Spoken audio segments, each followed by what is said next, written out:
네, 오늘은 이 본문의 말씀을 가지고 부족함의 은혜, 그런 말씀으로 은혜를 나누고자 합니다. 이 세상에 완벽한 사람은 없습니다. 누구나 부족함이 있는 것입니다. 위대한 사도 바울도 부족함을 주셨습니다. 그분은 능력의 사도였잖아요. 또 부활의 주님을 다메섹 도상에서 만나보고 또 기도하다가 3,7절까지 올라갔던 바울이었습니다. 그러나 하나님은 그에게 육체의 가시를 그에게 주신 것입니다. 그는 그 가시 때문에 너무 고통스럽고 괴로워서 하나님께 그 가시를 좀 제거해달라고 3번 기도했지만 하나님은 그 가시를 없애주시지 않고 내 은혜가 내게 족하다. 이는 내 능력이 약한 데서 온전하게 됨이라. 이렇게 응답을 주셨어요. 그 응답에 사도 바울은 도리어 크게 기뻐하면서 여러 약한 것들에 대해서 오히려 자랑스럽게 여기고 그 가시에 대해서 오히려 자랑하며 하나님께 감사했던 것을 볼 수가 있습니다. 우리 선조들이 계영배라는 술잔을 사용했다고 합니다. 그것은 술잔의 70%가 채워지면 술이 밑으로 이렇게 흘러내려서 넘침을 경계하는 잔이다. 계영배라고 했어요. 우리 선조들이 과유불급, 욕심이 과하면 부족함만 못하다. 그러한 생각을 가지고 부족한 대로 거기에 만족하며 살았던 것을 우리가 볼 수가 있습니다. 이 사도 바울도 육체의 가시로 고통스러웠지만은 그 부족함에도 하나님의 은혜가 있구나. 그걸 깨달았어요. 그리고서 기뻐하였던 것입니다. 그러면 오늘은 사도 바울을 통해서 부족함에서 오는 하나님의 은혜는 무엇이냐? 우리 알아보면서 우리가 은혜를 받고자 합니다. 첫 번째로 육체의 가시라는 부족함에서 오는 은혜는 자만하지 말고 겸손케 하는 은혜였다 그럽니다. 본문 7절에 보니까 여러 계시를 받은 것이 지극히 크므로 너무 자만하지 않게 하려고 내 육체에 가시를 주셨다. 그렇게 말씀했어요. 사람은요, 은혜를 조금 받으면 또 남보다 조금 낫다고 생각하면 막 자만을 하고 자랑을 해요. 그 자랑하기를 좋아하는 거예요, 사람은. 근데 그 자랑과 자만은 하나님 앞에 아주 백개 유익한 것입니다. 하나님은 자랑하는, 그런 자만하는, 교만한 사람을 아주 미워하십니다. 그렇게 하지 말라고 가시 주셨다. 이렇게 말하고 있어요. 우리는 우리 자신이 자만해서 자랑하지 말아야 됩니다. 언제나 겸손해야 되겠습니다. 잠언서 27장 2절에 보니까 타인으로 너를 칭찬하게 하고 내 입으로는 말며 외인으로 너를 칭찬하게 하고 내 입술로는 말지어다. 그리고 예레미야서 9장 23절에는 여호와께서 이같이 말씀하시되 지혜로운 자는 그 지혜를 자랑치 말라. 용사는 그 용맹을 자랑치 말라. 부자는 그 부함을 자랑치 말라. 그랬어요. 또 시편 12편 3절 하반절에 보니까 여호와께서 모든 자랑하는 혀를 끊으시리니 혀를 끊으시다. 여러분, 이게 혀를 끊으시겠다는 의미는 혀를 이렇게 끊는다는 소리가 아니라 혀가 없으면 말을 못하잖아요. 그것처럼 자랑하지 못하게끔 자랑할 수 있는 그 근거를 없애겠다, 이런 뜻입니다. 그 자랑하는 사람, 그 자랑하는 근거를 없애주겠다, 그걸 끊어버리겠다 하시는 거예요. 예를 들어서 어떤 여인이 내 몸매는 S라인이야, 아주 자랑을 해요. 근데 하나님이 그런 사람 어떻게 하냐면 한 80kg 나가게끔 살 찌워 주시는 거예요. 그럼 자랑할 수 없겠죠? 또 어떤 사람 건강을 자랑해요. 하나님이 그 자랑을 못하게 병원에 입원시킨다는 말이에요. 병 들어서 병원에서 건강 자랑할 수 있습니까? 어떤 사람 막 돈 자랑하는 거예요. 그럼 하나님 어떻게 하실 건가? 돈 자랑할 수 없게 가난뱅이 맹주시는 거예요. 그런 뜻입니다. 여러분, 자랑하는 거 좋은 거 아니에요. 여러분, 조심하셔야 돼요. 하나님이 자랑하는 걸 기뻐하지 않으십니다. 그 오래전에 경기도 화성이라는 곳에서 친구들끼리 술을 마시다가 어떤 사람이 내 힘이 세다 이렇게 자랑한 거예요. 그러니까 그 친구들이 이제 그 말을 듣고 안 입고 온 거예요. 자기는 이 이마가 힘이 세가지고 이 박치기로 오토바이 헬멧을 자기는 깨트렸다. 이런 말을 하니까 그 듣던 친구들 중에 하나가 야 그러면 한번 네이마라 힘 좀 들어보자. 그래가지고 둘이 서로 들이받았는데요. 그 뽐내던 친구가 뇌출혈을 걸렸어요. 그 자리에서 절명을 했대요. 아니 그 뭘 자랑해가지고 이렇게 무익한 거예요. 여러분 교만한 거 하나님 기뻐하지 않으십니다. 여러분 절대로 돈 자랑하지 마시고 건강 자랑하지 마시고 교만하고 자만한 마음 절대 버리시기 바랍니다. 그러나 겸손한 사람은 하나님 은혜를 주셔요. 그 신학자 플리처라는 신학자 플리처에게 어떤 한 신학생이 찾아와서 물었습니다. 어떻게 하면 내가 유능한 전도자가 될 수 있겠습니까? 그러니까 플리처 박사가 조용히 그 학생에게 뭐라고 하냐면 자네가 유능한 전도자가 되기를 원한다면 꼭 이 한 가지 잊지 말게나 그것은 영국에서 내가 가장 보잘것없는 존재라는 자세를 갖추래. 그때 비로소 하나님이 자네를 통해서 일하실 것이지. 그때서야 네가 최고의 전도자가 될 것이지. 이런 말을 하는 거예요. 하나님 앞에서 자기의 무력함을 깨닫고 겸손하게 도움을 요청할 때 하나님은 그런 겸손한 사람을 들어 쓰시는 거예요. 열기구의 달인 피코드라는 사람이 있었는데 그분은 자기 열기구 실력을 세상에 막 알리고 싶어가지고 자기가 최고라는 걸 증명하기 위해서 내가 열기구로 지중해를 횡단하겠다 이렇게 호언을 했어요. 그래서 내가 세계 신기록을 세우겠다. 그러니까 어느 방송사에서는 그걸 찬양한다고 막 헬리콥터까지 뜨고 그랬답니다. 근데 이 열기구가 가다가 도중에 항로가 이탈되는 거예요. 그래서 이 번호를 막 더 가열을 하고 막 모래주물을 막 떨어뜨리고 하면서 혼신임을 다해도 이 열기구는 경로를 이탈해서 리비아 쪽으로 막 가는 거예요. 근데 만약에 리비아 쪽으로 더 가까이 가면은 대공포로 많은 위기가 있는 거예요. 거기서 대공포를 쏘는 거예요. 그러니까 얼마나 막 애를 쓰고 그냥 모든 걸 막 해봐도 안 되니까 그냥 다 포기하고 그 다음에 무릎 꿇고 기도를 했대요. 막 기도를 하는 중에 자기가 너무 교만했구나. 또 내가 믿음도 없었구나. 내가 1등을 하면 그게 무슨 소리입니까? 기네스북에 오른다면 그게 무슨 것일까? 참 내가 헛된 짓 했구나 하는 게 깨달았대요. 기도하는 중에. 그런데 이렇게 깨달은 순간에 거짓말처럼 바람이 잔잔해지면서 다시 열기구가 다시 하늘로 돌아온 거예요. 그 다음부터 그 이후 그 피커드는 자기가 참으로 교만했다는 걸 알고 겸손해졌다고 해요. 그리고서 더 이상은 헛된 목표를 삼지 않고 이 열기구를 더욱 선장시켜서 세계 신기록을 세우는 진정한 달인이었다. 그런 이야기가 있습니다. 이 하나님이 주신 이 부족함의 가시는 호황된 교만을 버리고 참으로 겸손히 낮아져서 넘어지지 않게 하시는 그런 역할을 하는 것입니다. 그게 부족함의 은혜인 것입니다. 두 번째로 부족함의 은혜는 주님의 은혜가 머무는 것이다 하는 것입니다. 본문 9절에 보니까 내게 이르시기를 내 은혜가 내게 족하도다. 이는 내 능력이 약한 데서 온전히 하심이라. 그렇게 말했어요. 그래서 도리어 크게 기뻐함으로 나의 여러 약한 것들에 자랑하리니 이는 그리스도의 능력으로 내게 머물게 하려 함이라. 부족함 때문에 주님의 은혜가 머문다는 것이에요. 그게 부족함 은혜인 것입니다. 전에 어떤 어린이가 그 목욕탕에서 이렇게 버려진 면도칼을 갖고 놀다가 손가락을 베어가지고 하게 부어가지고 아프다고 왔더라고요. 그래서 내가 약을 발라준 적이 있었는데 그때 제가 느낀 게 있어요. 이 작은 손가락에 작은 상처 하나가 이렇게 온몸을 고통스럽게 하는구나. 그렇게 생각을 했어요. 그 상처 때문에 그가 온몸이 그냥 막 아파하더라고요.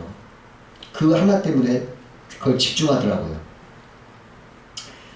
그 부드러운 조갯살에 거친 모래가 하나 들어가면은 그 모래가 그 조갯살을 막 찌르고 그러니까 그 아픔으로 조개는요 진액을 짜서 그 모래를 감싸고 그걸 진주로 만든다고 해요. 그게 진주가 된답니다.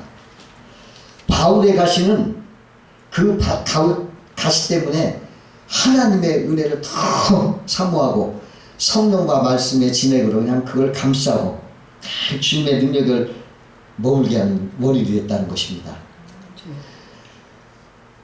상처, 스카, 상처는 영어로 스카라고 하는데 상처는 스타, 별, 스타가 된다 이런 말이 있어요. 상처, 스카, SCAR, 스카는 스타, 별이 된다. 상처가 있을 때 하나님의 은혜가 더욱 감싸지고 은혜가 머문다. 여러분, 우리 속에 세상에서 얻어진 상처, 핸디캡, 약점 이러한 것이 있어서 여러분 그것 때문에 고통스러울 때 여러분 그것 때문에 오히려 하나님의 은혜가 더 가까이 오는 걸 믿으시기 바라요.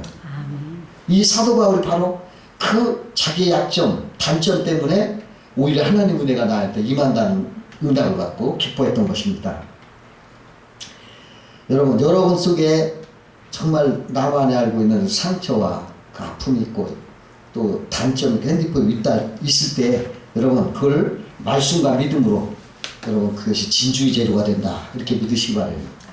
그것 때문에 오히려 진주가 된다 이렇게 생각을 하시기 바라요. 그 어느 유명하신 목사님이 간증을 하는 거 들었는데 그분이 부흥회를 갔는데 어떤 전도사님이 찾아왔더랍니다. 이렇게 얼굴을 보니까 한쪽 눈이 실명이 돼 있더래요. 그런데 그분이 자기가 아느냐고 하더라고요. 그래 목사님이 모르겠다고. 그러니까 목사님이 몇 년 전에 이곳에 부흥회하실 때 내가 은혜 받은 사람입니다 하고 이렇게 자기 소개를 하더래요. 그리고 나서 얘기를 하는데 자기가 어렸을 때 자기 여동생과 싸우다가 자기 여동생이 던진 가위에 한쪽 눈을 맞았는데 수차례 수술을 했지만 결국은 실명을 했대요. 그래서 늘 여동생이 미워가지고 막 때리고 학대하고 욕하고 그리고서 이제 대학을 갔는데 대학을 갔어도 군대도 못 가고 취직도 안 되고 그래서 막 비관을 한 거예요. 그래 이 사람이 막 그냥 여동생도 믿고 하니까 술을 퍼먹고서 그냥 타락이 된 거예요. 한탄을 하면서 세상을 한탄하면서 그냥 여동생 원망하고 근데 어느 날 그 어머니가 간곡히 부탁하더래요. 야 우리 동네 교회에 목사님으로서 부흥회를 하는데 네가 한 번만 참석해다오. 그렇게 간곡하게 부탁을 해서 너무 그렇게 간곡하니까 그냥 그걸 알았다고 부흥회를 간 거예요. 그런데 하루하루 은혜를 받은 거예요. 가서마다 하루하루 은혜를 받아가지고 나중에 제일 앞자리에 앉아가지고 막 기도를 하는데 갑자기 막 하늘로부터 그러니까 기도하는 가운데 큰 그릇에 막 나타나더니 그 물에서 밝은 물이 막 자기한테 막 폭포처럼 쏟아지는데 얼마나 쏟아지는지 막 숨이 막혀서 죽을 것 같아서 막 그만하라고 막 소리를 질렀다고 그래요. 깨보니까 기도를 했다는 거예요. 그날 큰 은혜를 받아가지고 그날 어떻게 결심을 했냐면 내가 다 신학대학을 가자. 그래가지고 내가 목회를 해야 돼. 그래가지고 그 사람이 신학대학을 가서 그걸 이제 졸업을 하고 전도사가 돼서 온 거예요. 찾아온 거예요. 그런 말을 하더라는 거예요. 근데 그분이 이런 말을 하더랍니다. 내가 이 눈 때문에 큰 은혜를 받고 주의종이 되었습니다. 그걸 생각하니까 이제 너희 동생이 밉지 않고 귀엽게 보입니다. 그렇게 말하더래요. 그리고 하는 말이 내 눈 하나와 그리스도가 바꿨습니다. 그렇게 만족하게 말하면서 내 눈 한 짝은 잃었지만 그리스도 은혜가 입혀져서 나는 더 귀한 걸 받았습니다 하고 감사하더래요. 만약에 그분이 부족하지 않았더라면 주님을 알지도 못했고 믿지도 않았을 거예요. 그가 그 부족함으로 인해서 그리스도의 은혜가 인해서 하나님의 종이 되는 이러한 축복을 받았던 것입니다. 여러분들 속에 어떠한 아픔이 있고 약점이 있고 상처는 반드시 그것 때문에 별이 되고 진주가 되는 걸 꼭 믿으시기 바라요. 그 두 눈도 보이지 않고 귀도 안 들리던 그 헬렌 켈러라는 여사가 있었는데요. 그분이 마지막에 그분이 이렇게 임종할 때 이런 말을 했어요. 난 너무나 아름다운 인생을 살았습니다. 내 인생에서 행복하지 않은 날은 하루도 없었습니다. 일생 동안 행복했습니다. 이렇게 말하고 했어요. 그런데 그 프랑스 황제로서 권력을 한 손에 거머쥐었던 나폴레옹은 이런 말을 했어요. 내가 기억할 수 있는 범위 내에서 나의 행복한 날은 엿새를 넘지 않았다. 이런 말을 했어요. 세상을 호령하고 모든 권력을 쥐었지만 자기가 행복한 날은 엿새가 되지 않았다. 이렇게 말했다요. 여러분, 부족해도 그것 때문에 하나님의 은혜에 머물게 되면 그 헬렌케들처럼 행복하고 복 있는 거예요. 여러분, 내가 어떠한 내 마음속에 정말 감추고 싶고 정말 원망스러운 이때도 이것 때문에 하나님의 은혜가 임했다. 여러분, 그걸로 인해서 여러분들이 더 하나님과 동행하시면서 그걸 진주로 만드시는 여러분 되시길 주의 이름으로 축원합니다. 아멘. 세 번째로 이 부족한 은혜는 그 부족할 때 강하다는 것입니다. 여기 10절에 보니까 그러므로 내가 그리스도를 위하여 약한 것들과 능력과 궁핍과 곤란을 기뻐하노니 이는 내가 약할 그때에 곧 강함이라. 내가 약할 그때에 곧 강함이라. 이 성경에는 역설적인 진리가 많아요. 보통 인간의 상식으로 이해되지 않는 모순같이 보이는 진리가 많아요. 애통하는 자가 복이 있다. 우리가 볼 때는 애통하는 자가 슬플 것 같은데 복이 있다고 그러시고요. 심령이 가난한 자가 복이 있다. 좀 이상하죠? 죽고자 하면 산다. 역설적인 짓이에요. 낮추면 높아진다. 주는 자가 복이 있다. 받는 자가 복이 있는데 주는 자가 복이 있다. 이런 말씀하시죠? 역설적인 것처럼 들리지만 이게 천지들이에요. 이와 같이 약할 때 강하다. 이것도 진리입니다. 하나님의 진리예요. 여러분, 약할 때 강한 거예요. 내가 약함과 무능함을 깨달은 만큼 거기에 비례해서 하나님의 능력과 은혜가 나타나는 것입니다. 내가 부족함을 알 때 하나님을 전적으로 의지하게 되고 그것이 능력의 원천이 되는 거예요. 그 모세가 자라면서 그냥 왕궁에서 왕자의 수업을 받고 젊은 나이 자기가 강하다, 젊고 강세했다, 그렇게 강한 사람으로 자처할 때는 하나님이 그를 썼어요, 안 썼어요? 안 썼어요. 오히려 도망자가 됐어요. 실패자가 됐어요. 그러나 저 미디안 광야에서 40년 동안을 큰 모래바람 맞으면서 양을 치면서 자기가 아무것도 아니구나, 나의 연약함과 비천함을 절실히 깨달았고 나서 그가 하나님을 의지하고 부드러워지고 온유해질 때에 하나님 그를 쓰셨어요. 나이도 80세고 그 목동에 천한 사람이었는데 그때서 하나님이 그를 붙잡아 쓴 거예요. 왜? 강할 때, 왕자요, 젊을 때, 권력 있고 젊을 때, 능력 있을 때는 안 쓰셨어요. 교만한 거예요. 혈기가 있는 거예요. 하나님을 알지 못하고 자기 힘, 자기 혈기로 하려고 하는 걸 안 돼요. 그러나 모든 거를 나는 I am nothing. 나 아무것도 아닙니다. 혹시 하나님 은혜가 아니면 나 아무것도 할 수 없습니다. 이렇게 약할 때 하나님이 함께함으로 강해진다는 것입니다.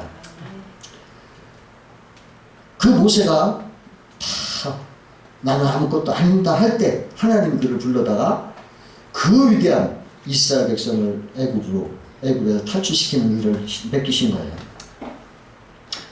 하나님은 오히려 약한 자를, 부족한 자를 택하여 쓰시는 거예요. 고린도전서 1장 25절에 오니까 하나님의 미련한 것이 사람보다 강하니라 했고, 또 형제들아 너희를 부르심을 보라. 육체를 따라 지혜 있는 자가 많지 아니하며 능한 자가 많지 아니하며 문별 좋은 자가 많지 아니하도다. 그러나 하나님께서 세상에 미련한 것들을 택하사 지혜롭게 있는 자를 부끄럽게, 지혜 있는 자들을 부끄럽게 하려 하시고 세상에 약한 것들을 택하사 강한 것들을 부끄럽게 하시며 하나님께서 세상에 천한 것들과 멸시받는 것들과 없는 것들을 택하사 있는 것들을 폐하려 하시나니 이는 아무 육체라도 자랑하지 못하게 하려 하심이라.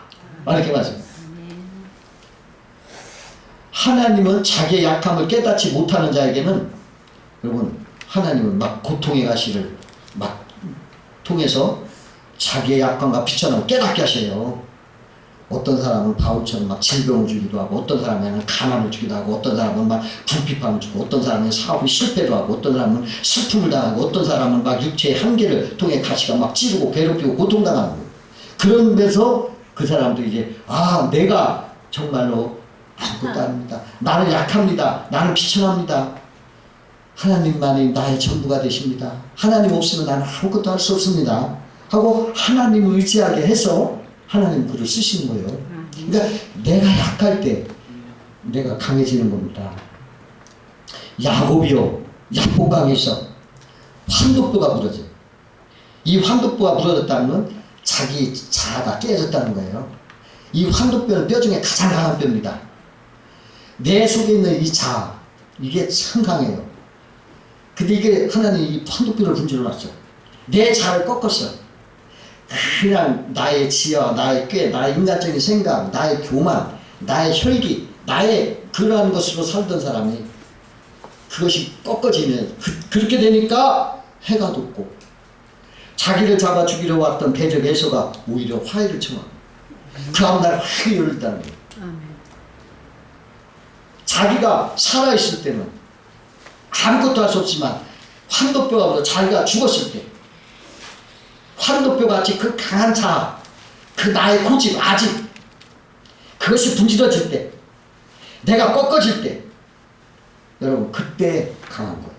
그때 해가 돋고 원수가 손을 내밀고 길형통이 열어지는 거예요.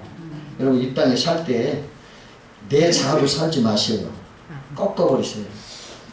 지금도 큰 원망, 불평, 여러분 나 왜 하나님을 찬송하지 못하고 왜 하나님을 높이지 못하고 조그마한 말만 들어도 또 뭐 조그마한 말만 해도 불평 원망하고 하는 그 나 자아라는 이 환도뼈, 여러분 이게 부러져야 돼요.